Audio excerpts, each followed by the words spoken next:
What up, everybody, and welcome to Baz on Blades. My name is Baz, and I talk about blades.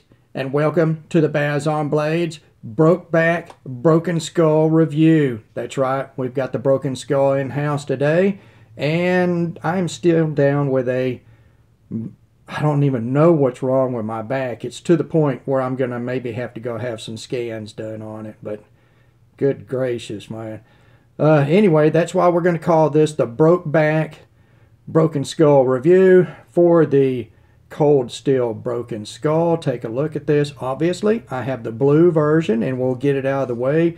This knife is available in like 5 different colors of G10, all with black hardware and black DLC coated blade.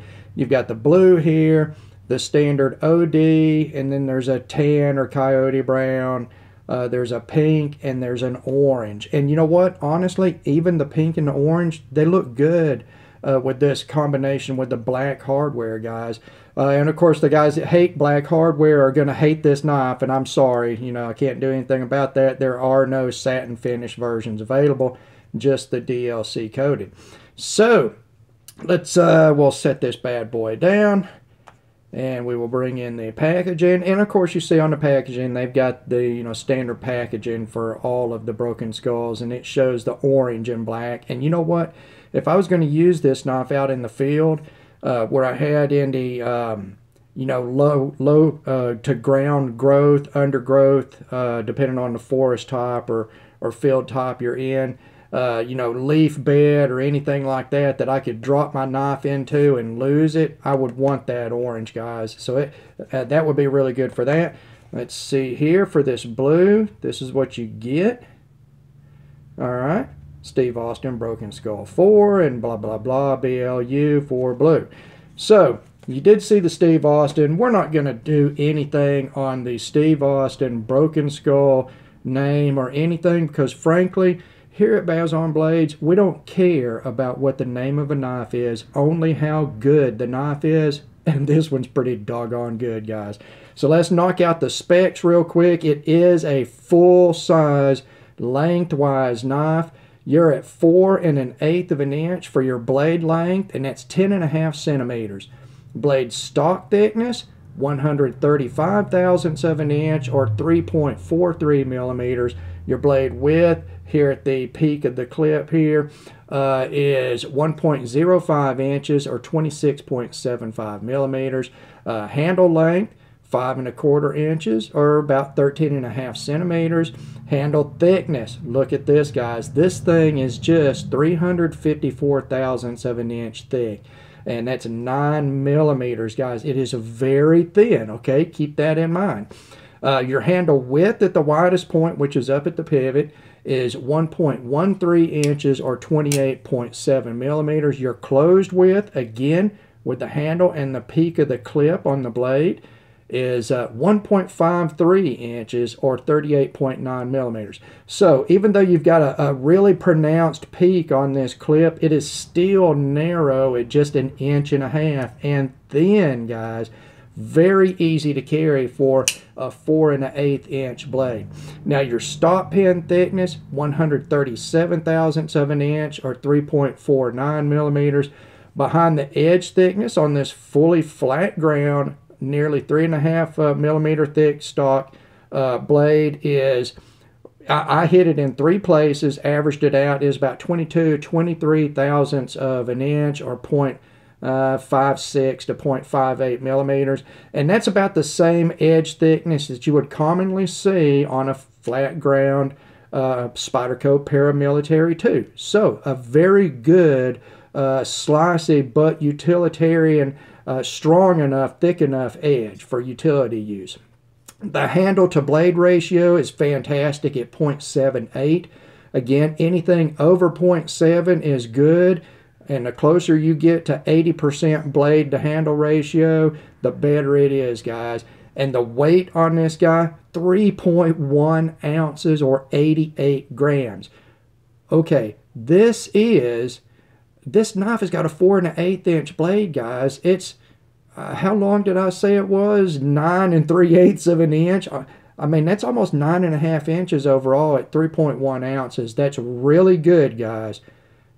everything has been really good for this size of a knife. Now, let's touch on the blade steel very quickly. And this is an older stock that you can still find, that it is in Carpenter's CTS X Hp for the blade steel. Now, I used a trusted dealer on eBay for this knife, and I should have mentioned them earlier, but I'll mention them now, and that is Supreme Solution. Supreme Solution. I have bought my knives from them multiple times. Zero issues. Zero issues. Very solid. They have done 374,000 transactions with a 99.8% positive feedback. There's not that many people in the world that have been happy to deal with me. I understand how hard it is to get 99.8% feedback on 374,000 transactions. That's great. That is a trusted dealer. Supreme Solution. I believe I paid $75 for this knife. I believe is what it was. $74.99 shipped. So it's one of the last you can get in the CTS X Hp, because the more popular models, they already sold out, and all you can find is the new S35VN. So Carpenter's CTS X Hp, it is a modern powdered stainless steel from Carpenter in the United States. It is a high carbon, high chromium, vanadium alloyed stainless steel. You will most often find it compared or talked about or referenced in this way. It is like a combination of the best attributes of D2 tool steel, which would be wear resistance and edge retention, and 440C stainless steel, which would be corrosion resistance there. What you get is a steel that can be hardened in the 64 Rockwell range, but you will typically see it at 60 to 62. And I expect it to be around 60 with cold steel.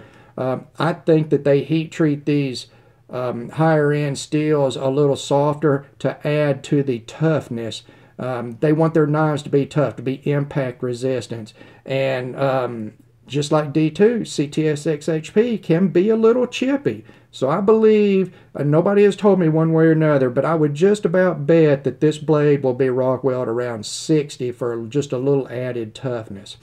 So for, you know, your impact resistance, it's just like D2. It's good. I wouldn't use it for a chopper. Corrosion resistance, good. Basically on par with 440C. It's an excellent steel with fantastic edge retention and wear resistance.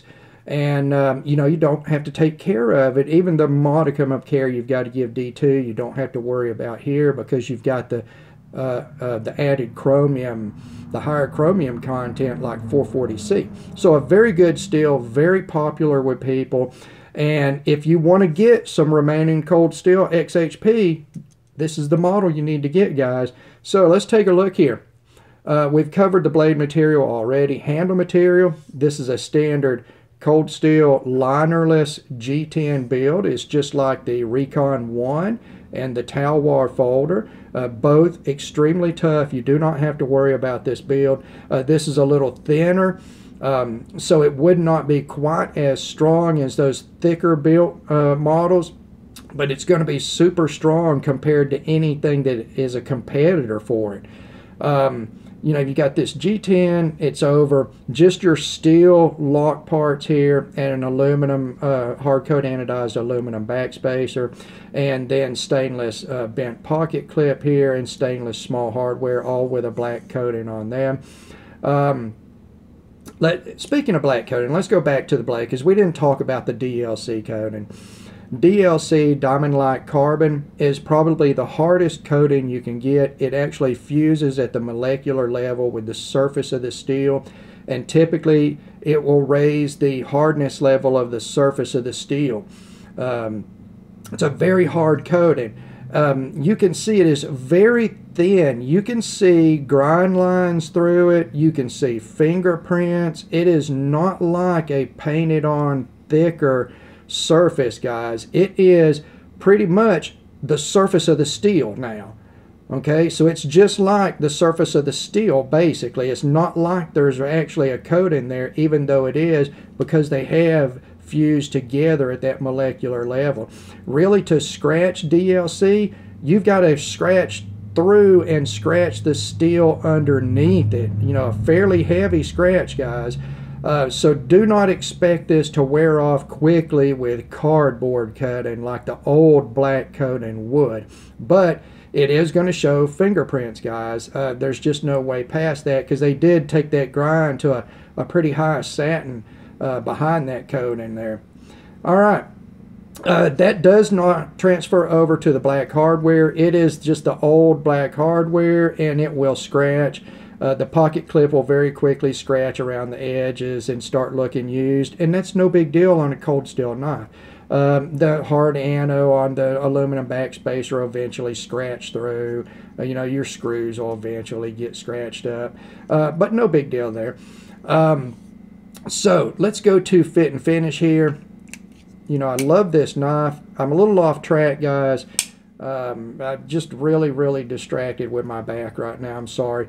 But fit and finish on this blade. You know what? There's nothing wrong with this blade. Nothing wrong with it at all. Super high, full, flat grind.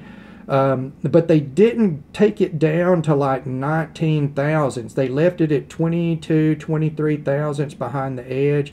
That will enable you to put on a fairly wide edge bevel like this.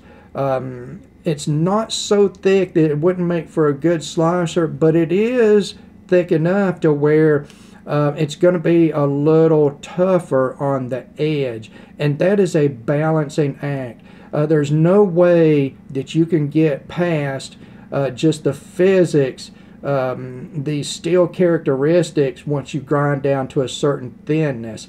You grind an edge, you know, 12 degrees on each side, an inclusive 24 degrees, and it's going to be a very sharp but very fragile edge. So there's got to be a fine balance there, and I think they've hit it here just like the paramilitary too.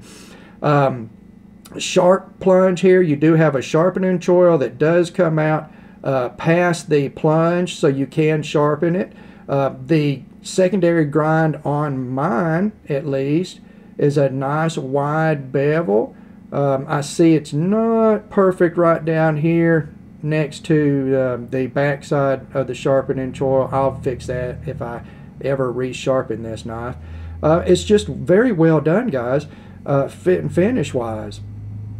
Let's go here to the handle. Fit and finish wise, it's a cold steel G10 handle, guys.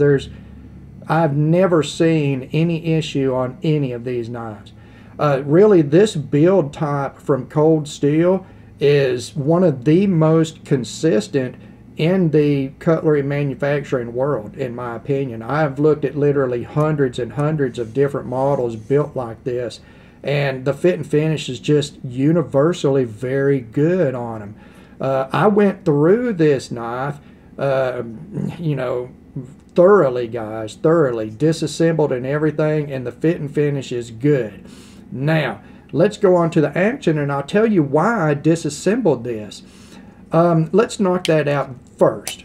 The centering on this knife is not the best. It is not touching the show side scale, but it is well off to that side.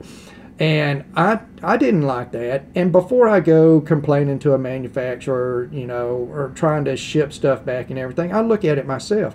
So I took this knife apart and I went through every variation of everything as far as your bushings. You know, these knives are built with phosphor bronze on each side, and then a paper thin mylar bushing in between the blade and the phosphor bronze. And it's very smooth. I love the way they do that. I went through all of that, and I switched everything around, and I polished the washers, and I checked everything. I pulled all the lock hardware off and chamfered the edges on it. I took the back-end plate back here where the pocket clip screws in, the steel back-end plate out, and cleaned the burrs off of it. Anything that caused this knife to be not straight and not parallel and would cause that to be out of center. And nothing I did changed it at all. So what that tells me is one of these pieces of G10 is not flat, and it's causing it to go off center. I am going to contact Cold Steel about that. I'm not super worried. If I keep this knife, no big deal. It's not rubbing, it's just off center, it's no big deal. It's got very smooth action and super solid lockup, of course, on that triad lock. I mean, it's not quite drop down smooth, but this knife doesn't really have the choil set up here to where you can come back and drop that down. You can see, blam, right there. I would have to choke up way up high to, you know, to catch this, and I can do it, but it's just not one of those Cold Steels that you want to just drop down shut, so that's not a big deal. I'm going to contact Cold Steel, and I'm going to ask them if they will just send me another one of these where I have both of them in hand, and we'll have both of them to compare to each other for consistency in the line, and then I'll send back this one, you know, if the new one is good. Maybe they'll do that. If they won't, I'm not even going to worry about it. I'm just going to keep this one because everything else about it is absolutely perfect.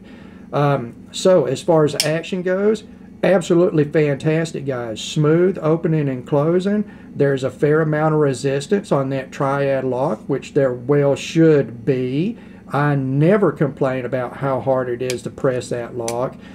If you have some physical impairment, that you have weak thumbs, damage in your hands, you just don't have good muscle strength, you may want to stay away from the triad lock. It is stiff. It relies on a stiff spring for some of its strength. And it does have a big lock-in surface on the plunge and the I don't know what they call it on the blade, the receiving pocket or mating pocket or whatever they call that. So, you know, it is super strong. So everything in the action is great except for the centering. Now, ergos and utility, before we get too long here, guys, it's a clip point blade. It's a 4 1/8 inch long clip point blade and a really good stainless steel with excellent edge retention and a full flat grind, nice and slicey. Guys, if you like clip points, you're not going to get a whole lot better than this. If you don't like clip points, well, you're probably not going to like this knife because it's only available as a clip point.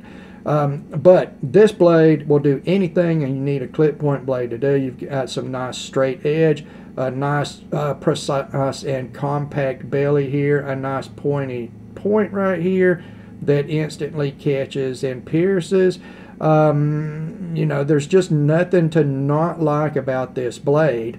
Yeah, if you're a jimping fan, you may want some jimping up here on the spine, but I don't find that I need it because my natural hand position on this long handle is back on the handle jimping. If I've got to come up that close, I'm not going to be doing super heavy cutting. I'm going to be doing more precise cutting, so I don't feel the need for the jimping.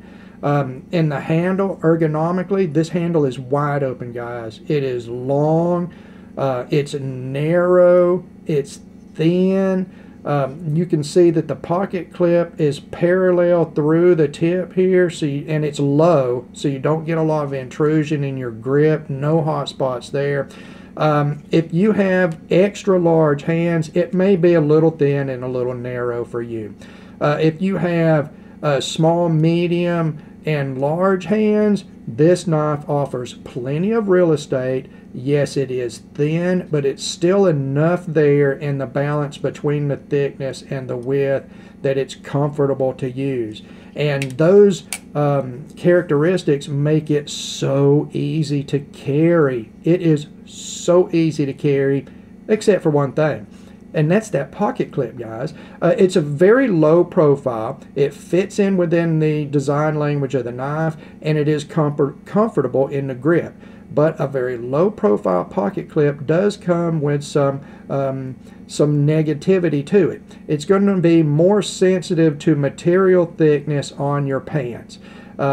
Thicker material at the edge of your pocket is going to be harder to get up under this low tip. You may want to raise that tip just a little. It does have very Very good tension on it, and a wide contact patch here against the G10. Now I have gone in and already done my Bazon Blades cold steel G10 modification on this, and it is still super grippy, guys. So watch out on this low profile pocket clip. It's going to be sensitive to material thickness, and it's going to be very grippy and clamp down thoroughly on your pants. Let's see here. Guys, I mean, it's just wide open. I mean, look at this, a reverse grip. I've got nearly an inch of handle still out there on my medium-sized hands, guys. It is plenty enough wide open real estate for just about any hand size. So, guys, you know, this example doesn't have perfect centering in it. But it's not moved off any. It's not going to move anymore on this design of a knife unless I get some excessive bushing wear, and not going to get that. I've got too many knives to carry, so they all get put to use. But other than that, the knife came to me pretty much perfect, guys. I very much like the design. I like the grip on it. I like that it's thin and super lightweight. You know what? This knife is everything that I ever wanted the Buck 110 to be. It is everything. It is superior in every way.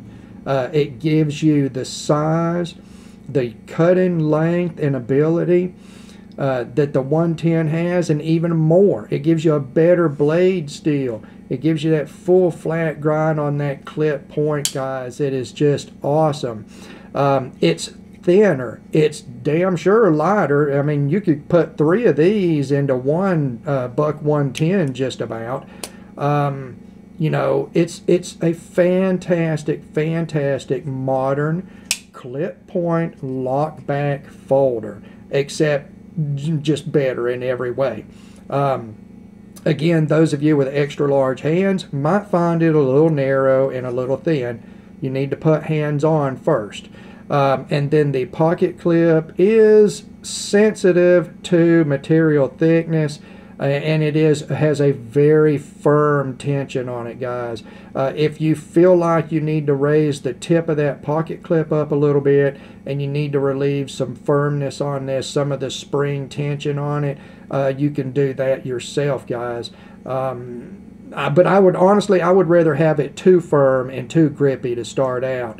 Then I can modify from there to accommodate that, rather than not have any grip to start out. So at least if it's not perfect, it's not perfect in a decent direction. So, you know, notice throughout the video, I didn't say anything about the name. I don't care about the affiliation to Stone Cold. I don't care about any of that, guys. This is an awesome, super easy to carry, full size, super lightweight, cutting beast of a modern lock back clip point. I'm telling you guys, it is everything that we would want out of a modern Buck 110 profile knife. It's very much worth having, guys. And I'm going to tell you what I'm going to do with this. This is going to go in my EDC kit. I previously had the Cold Steel American Lawman in there, which I love. But I'm going to put this in there because it's slightly thinner, it's just as light, and it gives me over a ½ inch additional blade length and cutting edge length. So it's perfect for that EDC kit, guys. Not going to take up a lot of room, not add a lot of weight, and extended blade length with a good blade steel. All right, guys, so I guess you can tell, you know, I'm wholly going to endorse this knife. It does not deserve the just childlike reaction that some people give because of the name on it. It doesn't deserve that. It's a much better knife, and I think a great addition to anybody's collection. EDC kit, work kit, if you got a go bag, a bug out bag, anything where you want to put a very high performance, full size, but extremely lightweight folder, it is perfect for that. Alright guys, as always, thank you very, very much for taking the time to watch one of my videos. God bless all of you, and we will talk to you again.